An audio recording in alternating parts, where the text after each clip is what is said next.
Sastra channel நேயர்களுக்கு நமஸ்காரம். அனுதினம் ஆனந்தம் நிகழ்ச்சியில் உங்கள் அனைவரையும் சந்திப்பதில் மிக்க மகிழ்ச்சி.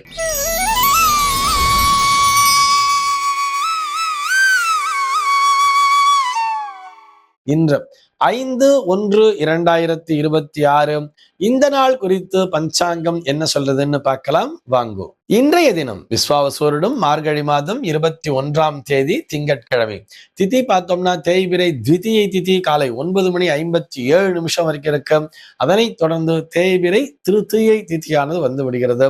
இன்னைக்கு நட்சத்திரம் பார்த்தோம்னா பூசம் நட்சத்திரம் மதியம் 1:23 வரைக்கும் இருக்கு. அதனைத் தொடர்ந்து ஆயில்யம் நட்சத்திரம் என்பதும் வந்து விடுகிறது. இந்த நாள் முழுவதுமே ஒரு சித்த யோகம் கூடிய நாளாக அமைந்திருக்கிறது. இது போக பஞ்சாங்கத்திலே வரக்கூடிய யோகம் அப்படின்னு சொல்லி பார்த்தோம்னா இன்னைக்கு விஷ்கம்பம் அப்படிங்கிற ஒரு நாம யோகத்தை கொடுத்திருக்கா. கரணம் பார்த்தோம்னா கரஜை அப்படிங்கிற ஒரு கரணம் காலையில 9:57 வரைக்கும் இருக்கு. அதனை தொடர்ந்து வணிஜை அப்படிங்கிற ஒரு கரணமானது வந்து விடுகிறது. இந்த நாளானது ஒரு மேல் நோக்கு நாளாக அமைந்திருக்கிறது.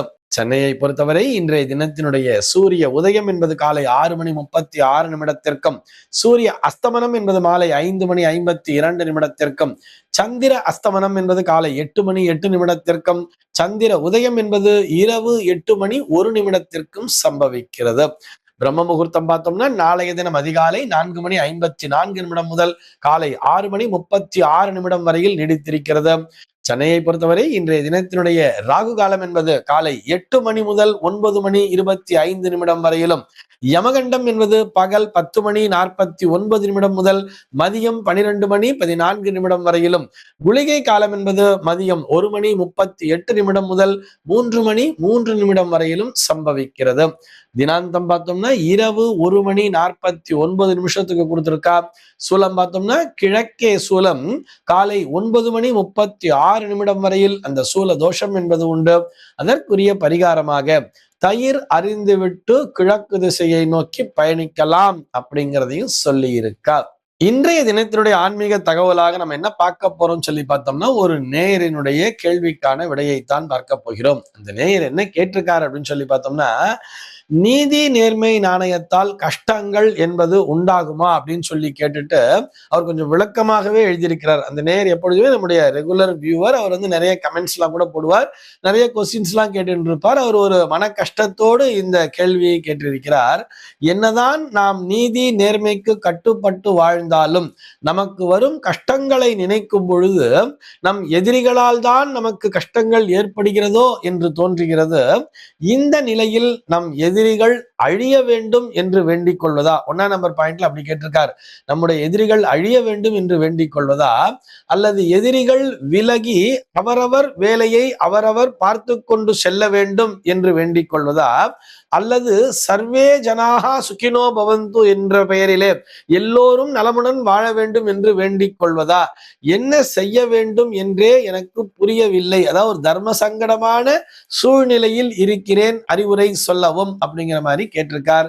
அவருக்கு நாம் அப்பொழுதே அந்த கமெண்ட்ஸ்லயே விடை என்ன சொல்லி இருந்தோம் சொல்லி பார்த்தோம்னா, எல்லோரும் இன்புற்றிருக்க நினைப்பதுவே அல்லாமல் வேறொன்றும் யாமறியேன் பராபரமே என்று இருங்கள். அப்படி பிரார்த்தனை பண்ணிக்கோ. யாராக இருந்தாலும் எல்லோரும் நலமுடன் வாழ வேண்டும் என்கின்ற பிரார்த்தனையைத்தான் நாம் இறைவனுக்கு முன்னால் வைக்க வேண்டும். தர்மத்தினுடைய வழியிலே வாழ்பவர்களுக்கு சங்கடம் வருவது என்பது இயற்கை. அதனால்தான் அதுக்கு பேரே எப்படி சொல்லியிருப்பா? தர்ம சங்கடம்னு தானே சொல்லியிருப்பா. அதர்மமான வழியிலே நடப்பவர்களுக்கு சங்கடம் என்பது வரப்போவதே இல்லை. இப்படி வந்திருந்த அதர்ம சங்கடம் தானே சொல்லியிருப்பா. அதர்மத்திற்கு சங்கடமே இல்லையே, இப்படித்தான் வாழணும் அப்படின்னு நினைக்கிறவாளுக்கு நிச்சயமா சங்கடம் என்பது வரத்தான் செய்யும்.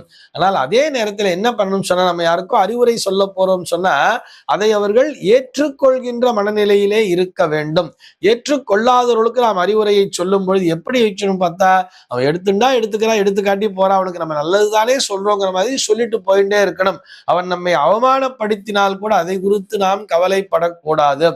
என்னுடைய பணி நான் அவனை திருத்தணும் அப்படிங்கிறது இல்லை. நான் எனக்கு தெரிஞ்ச விஷயத்த நான் அவனுக்கு சொல்லணுங்கிறது. ஒரு கதை கூட சொல்லுவா தெரியுமா? ஒரு சாமியார் வழியில் நடந்து போயிட்டே இருந்தார். அப்போ பார்த்தோம்னா ஒரு தேளானது வழியிலே சென்று கொண்டிருந்ததாம். அந்த தேளை இவர் புடிச்சு அப்படி திரும்பி வெளியில விடுறார். அது தண்ணியில விழுந்துட்டோ என்னவோ தெரியாது. அந்த தேளானது தண்ணியிலே தத்தளிக்கிறது. இவர் புடிச்சு என்ன பண்றாருன்னா அந்த தேளை புடிச்சு வெளியில விடுறாரு. அப்ப அந்த தேளானது அதை கொட்டி விடுகிறது. அவர் அது குறித்து கவலைப்படல. திரும்பி கொஞ்ச நேரம் கழிச்சு பார்த்தா மறுபடியும் அந்த தேள் போய் தண்ணியிலேயே விழுந்துடுறது. மறுபடியும் ஒரு பிடிச்சி தூக்கி மேலேயே விடுறார். அப்பவும் கொட்டுறது. இந்த மாதிரி திரும்பி ரிப்பீட்டடா நடந்துட்டே இருக்கு. அப்ப இதை பார்த்து கொண்டிருந்த ஒரு சீடன் கேட்டானாம், ஏன் சுவாமி அந்த தேளை போய் தண்ணியில இருந்து தூக்கி தூக்கி வெளியில போட்டுட்டே இருக்காள், அது உங்களை கொட்டிகிட்டே இருக்கேன்னு சொன்ன.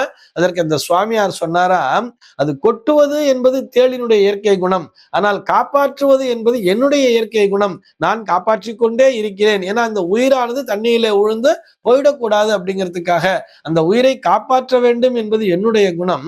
ஆனால் கொட்டிக்கொண்டே இருப்பது என்பது தேளினுடைய குணம். அது அதனுடைய குணத்துல தானே போறது. அதுக்காக அந்த தேளை பிடிச்சது எனக்கு கொட்டுறதுங்கிறதுக்காக தண்ணியில கிடந்த தேளை பிடிச்சி நான் நசுக்கிட்டேன்னு சொன்னா அது எவ்வளவு பெரிய பாவம் அப்படிங்கிற மாதிரி கேட்டாராம்.